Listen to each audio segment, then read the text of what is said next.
Jadi fikih itu gampang. Misalnya begini lagi, saya beri sekian contoh.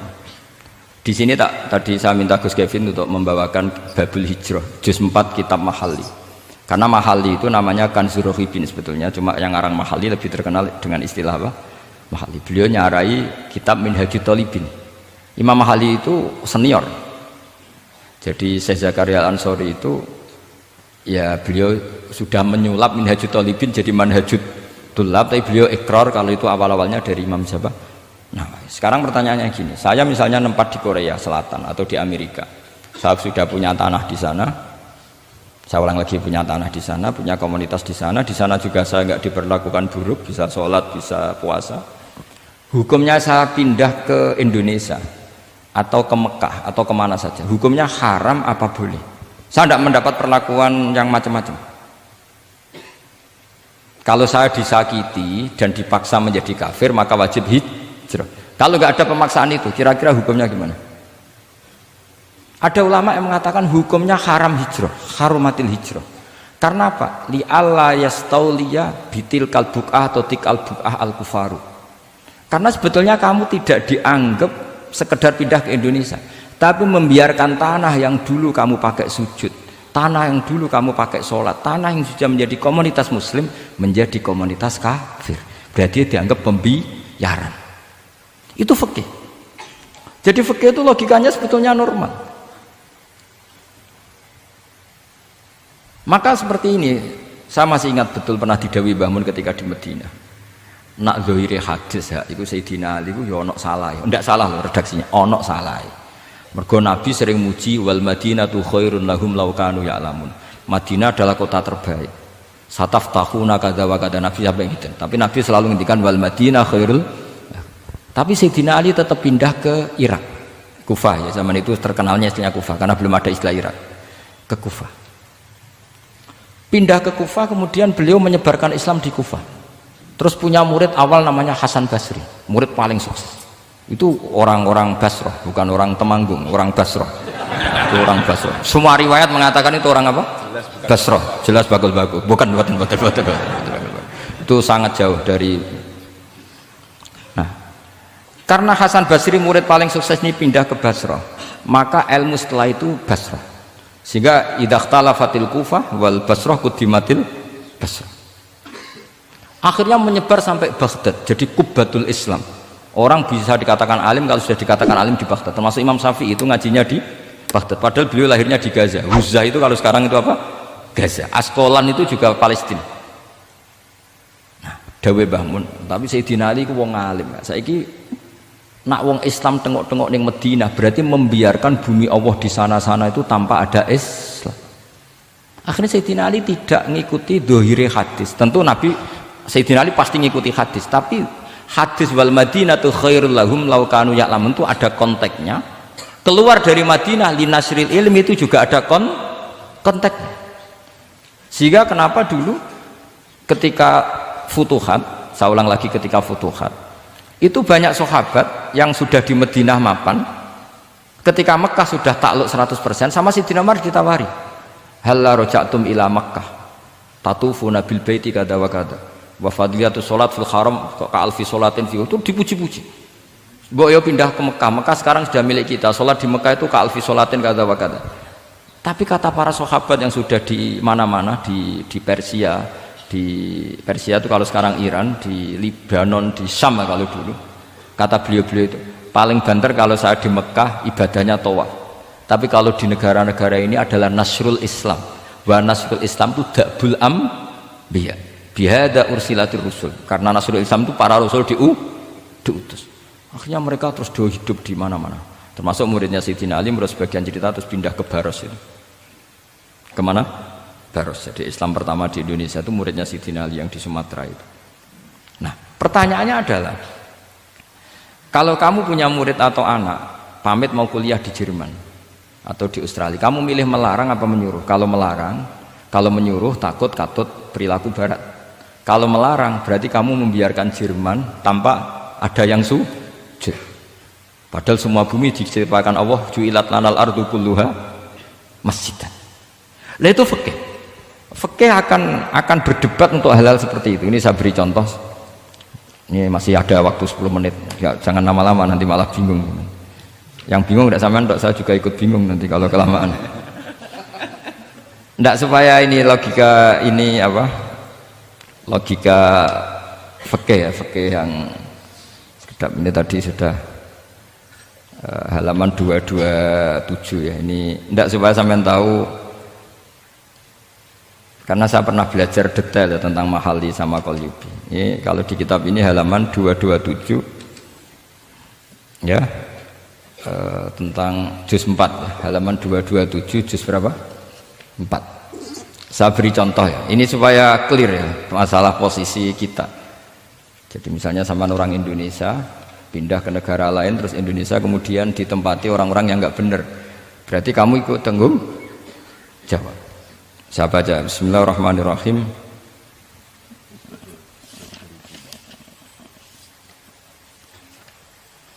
Ya, halaman 227 ini barusan tak cari karena halaman kitabnya beda-beda. Bidaril harbi. Terus ada kata-kata fa'in roja madzukiro. Roja itu kembali ke kalau seseorang itu bidaril harbi, berharap masyarakat situ bisa Islam, bisa dakwah, fa muqamuhu afdal. Saya juga mau baca makom apa mukom. Di sini umumnya baca mukom apa makom? Mukom ya, karena dari madi akoma yukimu ikomatan, berarti kan mukim. Kalau mukim ya resikonya harus dibaca mukom. Tapi kalau ada yang baca makom ya jangan dimarahin, mas, kasihan. Bakul bakowe bukan bener itu loh. Fa'in roja madzukiro fa muqamuhu afdalu. Au qadara alal i'tizali harumatil hijratu. Umumnya di sini baca harumat atau hurimat? Ya boleh dua, boleh harumat, boleh hurimat. Kalau itu masih li alla yastauliyal kufaru ala mahallihi fayasbahu darul kufri. Jadi artinya gini, misalnya saya di Jogja misalnya, atau di Jakarta atau di Batam, di situ atau di Papua, di situ kamu merantau di sana sudah bisa menciptakan komunitas Islam. Kemudian kamu pindah, itu bukan dianggap pindah secara mubah karena kangen keluarga, enggak, tapi ada masalah. Setelah kamu pindah ini yang menghuni siapa? Jangan-jangan min dari sujud ila niklab misalnya. Itu fikih. Jadi fikih itu sebetulnya normal saja. Tapi karena kita baca tidak detail, terus kayak apa gitu, kayak fikih itu aneh semua. Dasar gak bakat alim. Jadi sebetulnya fikih itu normal gitu.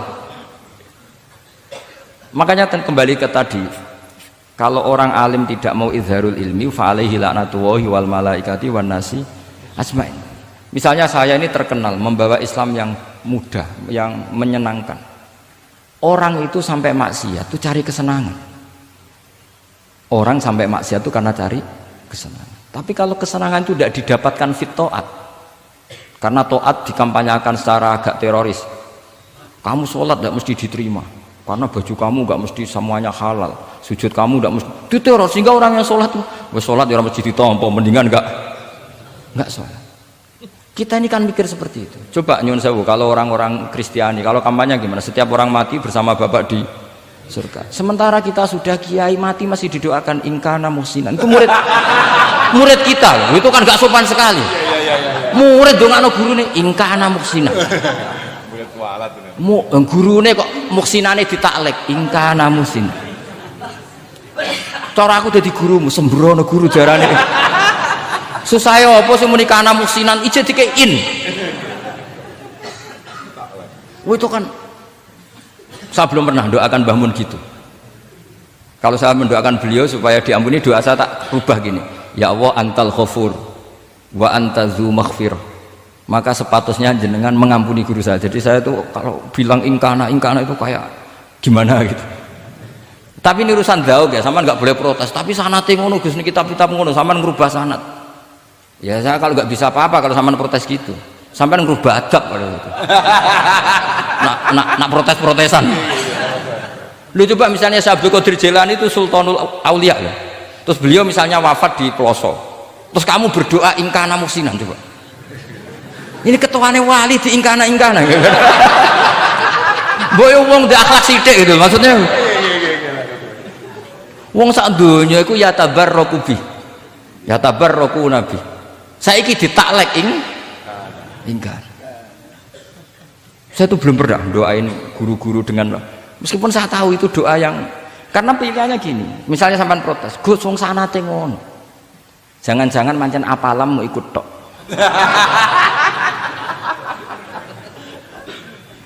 Loh Imam Syafi'i itu kalau doain mayit, ini sekaligus ijazah tapi haram ditiru. Ya tapi ijazah tapi haram ditiru. Imam Syafi'i itu pernah ngecewakan seseorang karena beliau itu idola, ada orang meninggal beliau diminta rawuh-rawuh. Doanya hanya gini tok, ya Allah, Engkau itu tetap menjadi Tuhan meskipun tidak menyiksa orang ini. Jadi menyiksa orang ini tidak kebutuhan Engkau. Kalau tidak jadi kebutuhan Engkau ya tidak usah dilakukan, Gus. Itu terus pulang keluarganya gerembeng, iki piye donga ngono tok. Tapi satu keluarga itu diimpeni mayit itu diampuni gara-gara doanya Imam Syafi'i. Ya Allah, anta ghaniyun, anta itu ghaniyun an azabin, engkau tidak perlu menyiksa orang ini, engkau tetap Tuhan, tanpa menyiksa orang ini tetap Tuhan. Jika itu tidak kebutuhan engkau, ya sudah tidak usah dilakukan. Terus iya. Jadi kalau saya doain guru-guru, ya Allah sifat ghafur engkau itu pasti efektif, nggak mungkin sifatnya jenengan kok boten tembus. Ya sudah, ya seperti itulah ya Allah.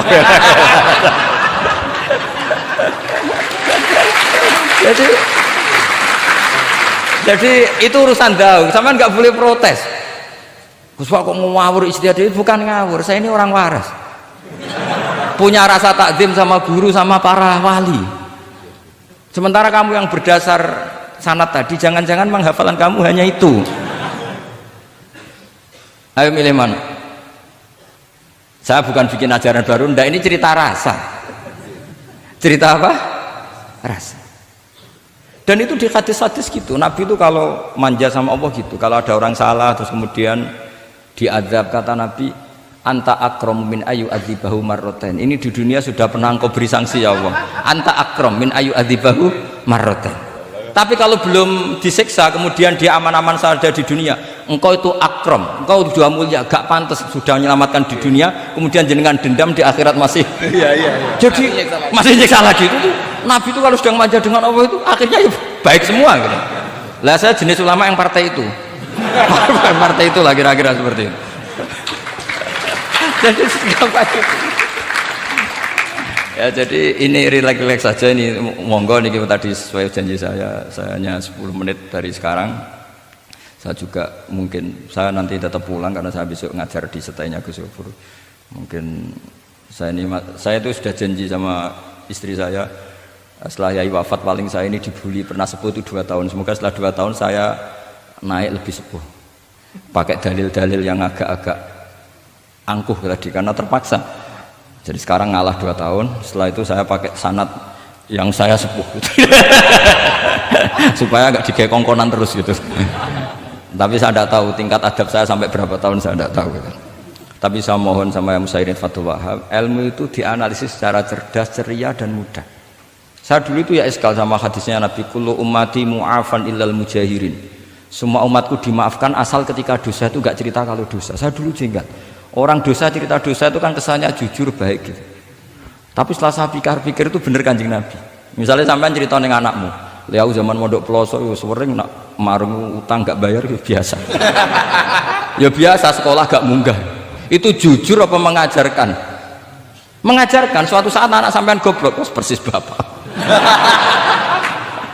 Maka penting, tidak jaru itu penting. Makanya kata Nabi, semua umatku diampuni kecuali yang cerita-cerita dosanya. Karena dengan cerita itu artinya apa? Misalnya sampean zaman puber pacaran, terus kamu cerita, lihat dhisik untuk ibumu ya pacaran, oh tak goncekno ngalor ngidul. Itu jujur, tapi soal anak kamu pacaran kan alasannya apa? Niru bapak. Tapi nak kamu sok suci, pacaran haram. Oh. Pak, lah kowe kok untuk ibu, wah pangeran peparinge. Lho kan ngira bodoh nih, wah itu peparinge pangeran. Gak pacaran Pak, oh pacaran haram tuh. Kena muni orang kan bodoh nih. Pacaran haram tuh. Aku untuk bojo peparingnya Allah. Wah itu dimaafkan malah itu. Lo coba nyon sewu, ini analogi ya nyon sewu. Kalau andekan semua yang pernah zina itu ngaku zina, kalau itu jumlahnya 1000 saja, 1000 itu punya keluarga, satu orang minimal punya keluarga 10, akan dipakai justifikasi kalau suatu saat zina berdasar pernah Pak D-nya atau Pak L-nya, iya enggak? Tapi kalau semuanya enggak ngaku dan semuanya nyuwun sewu sok suci, wanteng ning masjid sak wiridan nangis. Wan anak putune kok, wah mbahku khusuk kuat. Padahal nangisnya perkara nyesal tahu mau. Tapi artinya apa? Konsep yang dikatakan Rasulullah SAW itu kan luar biasa. Kullu ummati mu'afan illal mujahirin. Karena dengan jihar, memang di situ masdarnya kok jadi jihar. Jadi bukan ijhar tapi jihar. Jadi memang bahasa Arab itu agak unik. Misalnya di nahwu itu masdar itu kalam. Kalam berarti sulasi mujarrad. Tapi fiilnya enggak kelaku. Kalimah yaklimu kalaman itu enggak melaku. Sing melaku lam yatakallam. Tapi padahal masdarnya kalam. Jadi suara sama raya aku pengalaman. Masalah lughat itu pengalaman sekali. Jadi memang bahasa Arab itu lucu. Apalagi lafadz bagho malah paling kasus dalam bab yungqalu. Bagho maknane lacut. Bareng melok wazan imbagho yang bagi sayukjo. Iku piye? Biasanya makna sulasi mujarrad sama mazid kan enggak beda-beda jauh. Bareng kena bagho tuntas. Bagho dadi yang bagi. Lan takok, yang bagi sulasi mujarrad apa? Bagho, Pak. Bagho maknane apa? Jare tiang-tiang lacut, Pak. Mereka bingung, gurunya penerangno bingung. Daripada bingung jare tiang-tiang maknane lacut. Kayak laisa ku fi'il mandi, mudhari endi? Ora ono mudhari. Mandi kok ora ono mudhari? Ya mandi wae ora usah mudhari. Terus repot bahasa Arab wis repot. Kene ra melok dibahas mau apa coba? Ya sudah takdir ngono ya sudah. Jadi apa yang dikonsepkan Rasulullah SAW itu pasti yang terbaik. Bahkan Imam Ghazali ikut berkampanye wa inna ya, termasuk pemberian Allah terbaik adalah sitro. As-sitro itu atau tutup. Jadi hifdzul qaba'ih, menjaga supaya keburukan kita tidak kelihatan, itu termasuk kebaikan. Bukan dianggap tidak jujur, karena tadi kalau semua keburukan kita tampakkan maka akan menjadi masif. Misalnya kamu cerita, misalnya insya Allah lah kita yakin semuanya kita insya Allah diselamatkan dari zina. Misalnya cerita dosa yang kecil-kecil saja, misalnya ini pondok utang rambayar atau rokokan gak jamaah, terus kamu ceritakan anak kamu, itu bukan jujur, mesti sebagai alat. Jadi cara anak kamu, wah disanggup, cocok, suatu saat aku goblok kayak bapak. Aku di sekolah yang sering ramunggah, anakmu mondok wis tenang, santai. Nak ramunggah dalile bapak. Tapi nak kowe cerita, mondok meniti pelosok, pirang tahun Pak? 10 tahun. Kepengen ngit mayai, kepengen mondok susu ben barokah. Munggah terus Pak, munggah. Maksudnya ora munggah kelas, munggah apa wae pokoke. Wis tenang. Karena itu bahaya, makanya kullu ummati mu'afan. Ma'is ketika ngaku zina itu Nabi itu enggak menolak sampai 4 kali. Ma'is yang memaksa Nabi supaya beliau melakukan raja, eksekusi. Semua ketika meminta saran sama sahabat, halla satarta bidzalik, kamu tidak usah cerita. Karena tadi logikanya kalau ada ma'is ya, jangan-jangan yang lain juga ya, itu kan menimbulkan macam-macam. Itu hebatnya Islam, malah kita diajarkan awamastur aurati wa amin rawaati. Kayak apa baiknya Islam? Tapi kita sekarang karena tidak baca hadis, lalu ada gerakan jujur. Mari semua meresapi dosa masing-masing. Kamu pernah ini istighfar terus nangis. Jebule gerakan ngono iku ya nyun sewu ya ono duwike kan ya repot. Tidak usah seperti itu. Ikuti hadis Rasulullah SAW bahwa termasuk nikmatnya Allah Taala itu adalah tertutupi semua kesalahan-kesalahan kita.